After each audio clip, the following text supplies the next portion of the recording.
अस्सलाम वालेकुम एवरीवन। मुझे उम्मीद है आप सब खैरियत से होंगे। और अगर आप मेरे चैनल पे न्यू है और मेरी वीडियो को फर्स्ट टाइम देख रहे हैं तो आपको बता दूं that my channel is all about sociology. और साथ ही साथ ये जो वीडियो बना रही हूँ it is related to a playlist that is basic English grammar. और इसका मकसद ये है कि बहुत सारे ऐसे स्टूडेंट्स हैं जिनके पास कॉन्सेप्ट्स होते हैं बट लैंग्वेज नहीं होती to deliver their ideas, so that this playlist may be helpful for them. इसमें बेसिक इंग्लिश से रिलेटेड जो भी चीज़ें हैं, चाहे वो ग्रामर हो या बेसिक सेंटेंसेस हो, उनको ऐड करती रहती हूँ। So I hope it is helpful for those who are following it. Last time एक वीडियो बनाई थी इससे पहले जिसमें कुछ बेसिक इंग्लिश सेंटेंसेस ऐड किए थे, और इस वीडियो में भी सिमिलरली वैसे ही कुछ सेंटेंसेस हैं। और इसकी वजह क्या है कि जब आपको इंग्लिश बोलनी होती है या लिखनी होती है तो उसके लिए obviously you need to have expertise in grammar. आप जितनी अच्छी ग्रामर को सीखते हैं और प्रैक्टिस करते हैं उतना ही अच्छा आप लिख सकते हैं या बोल सकते हैं।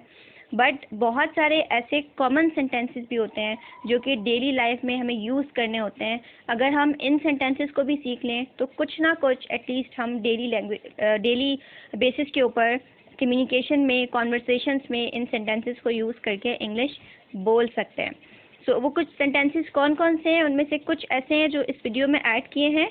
आप भी इनको सुनिएगा और इनको अपनी प्रैक्टिस में लेके आइएगा। सो बहुत मॉडर्न या एडवांस इंग्लिश के बजाय एटलीस्ट बेसिक सेंटेंसेस को इस्तेमाल करके आप अपनी डेली लाइफ के अंदर इंग्लिश बोल सकते हैं।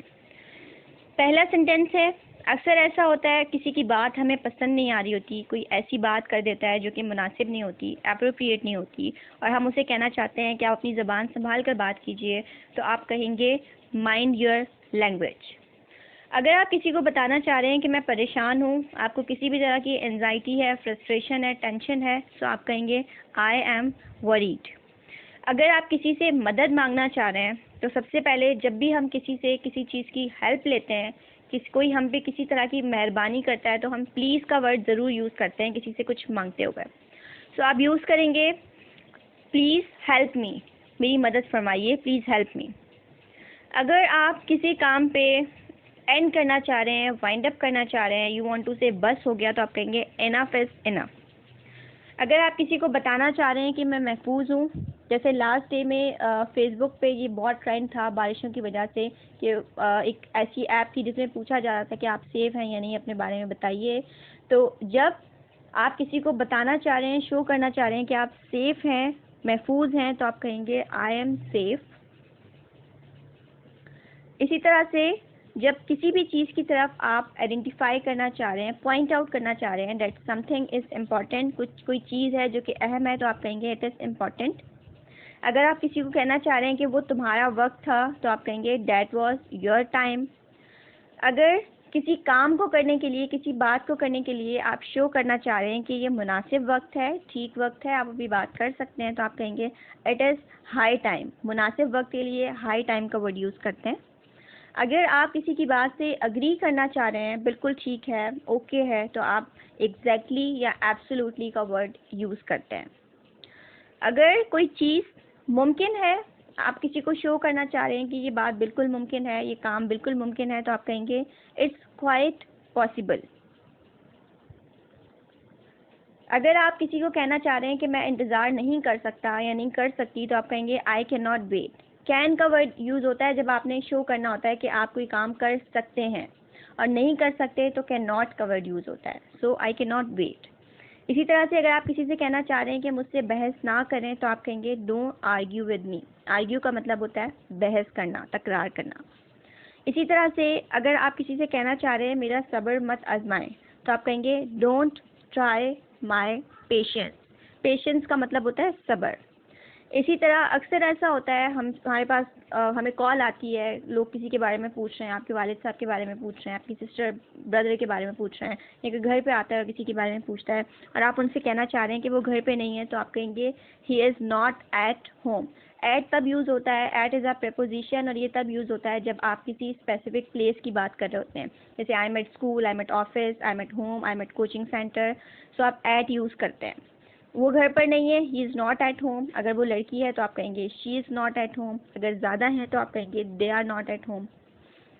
देन अगर आप किसी को बताना चाह रहे हैं ये मेरा कसूर नहीं था, मेरी गलती नहीं थी, तो आप कहेंगे it was not my fault. मज़ीद सेंटेंसेस हैं। अगर आप किसी से पूछना चाह रहे हैं कि मैं जाऊं या ठहरूं, अक्सर ऐसा होता है आप किसी के ऑफिस में मौजूद हैं, कोई मीटिंग चल रही है, या आप कहीं जॉब करते हैं वहाँ पे मौजूद हैं, आप पढ़ने के लिए गए हुए हैं वहाँ पे किसी जगह पे मौजूद हैं, तो आप किसी से परमिशन लेना चाह रहे हैं या पूछना चाह रहे हैं कि मुझे जाना चाहिए या ठहरना चाहिए, तो आप कहेंगे शुड आई लीव और स्टे। इसी तरह से अगर आप किसी से कहना चाह रहे हैं कि मैं इस मामले पर सोचूंगा, किसी ने आपको कोई एडवाइस दी है, कोई सजेशन दिया है, कोई काम दिया है और आपसे अग्रीमेंट मांगा है और आप कहना चाह रहे हैं कि मैं इस मामले पर सोचूंगा, कंसीडर करूंगा, तो आप कहेंगे I will think over this matter. अगर आप किसी से कहना चाह रहे हैं कि मैं उसके फरेब में आ गया, तो आप कहेंगे आई गॉट ड्यूप्ड बाय हिम। इसी तरह से आप किसी को बताना चाह रहे हैं मुझे सख्त भूख लग रही है, मुझे बहुत भूख लगी है, तो आप कहेंगे आई एम ऑफुली हंग्री। ऐसे ही अगर अक्सर ऐसा होता है कोई हमें कोई बात कहते हैं और हम उसे कहते हैं जैसे आपकी मर्जी, जो आप चाहें, तो इसके लिए आप यूज़ कर सकते हैं एज यू लाइक या एज यू विश।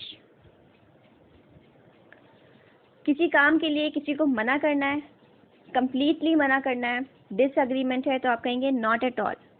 अगर आप किसी को एडवाइस करना चाह रहे हैं कि काम से अपना जी मत चुराओ, तो आप कहेंगे डोंट श्रिंक वर्क।